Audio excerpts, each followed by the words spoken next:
Hello and welcome to U.S. History e-learning for Tuesday, March 23rd.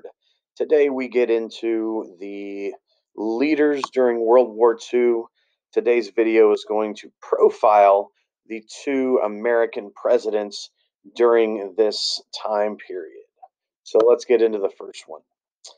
Franklin D. Roosevelt. We've talked about him before. He was obviously the president during the Great Depression. Brought about the New Deal to help get the country out of the Great Depression. But he's also going to be the American president at the start of World War II.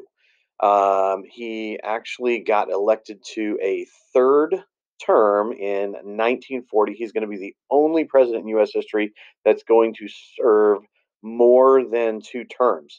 Did not have term limit laws on the books just yet. So after he had served, during the Great Depression, he's going to wind up being elected to a third and even be elected to a fourth term, even though he's only going to serve just a few months of that fourth term before he's going to pass away.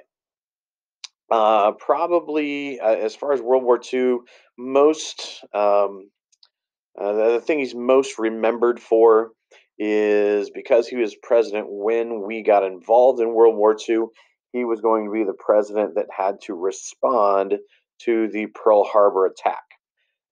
He went in front of Congress and gave the speech where he says, "The only thing we have to fear is fear itself." He was adamant during that speech that um, he was going to be standing while doing it, despite being in a wheelchair. Wanted to stand during it, wanted to give that show of strength, and during the Pearl Harbor speech is when he says that they had been attacked by Japan, and that December 7th, 1941 would be a date which would live in infamy. The only thing we have to fear is fear itself came during an inaugural address, but it's going to have double meaning here during the wake of Pearl Harbor as well. He's ultimately going to die in April of 1945 while the war is going on. He was elected to a fourth term in 1944. That fourth term starts in January. He's going to then pass away in April of 1945. So only a few months into that fourth term. He's going to be the only president that's ever going to do it, and they're going to come up with term limits not long after this. But ultimately, he is the president for the first part of World War II. So after he passes away, that leads us to our next president, who is going to be Harry S. Truman. Okay, Harry S. Truman was the vice president when President Roosevelt died, so he's going to ascend to be the next president. Ultimately, does serve two terms.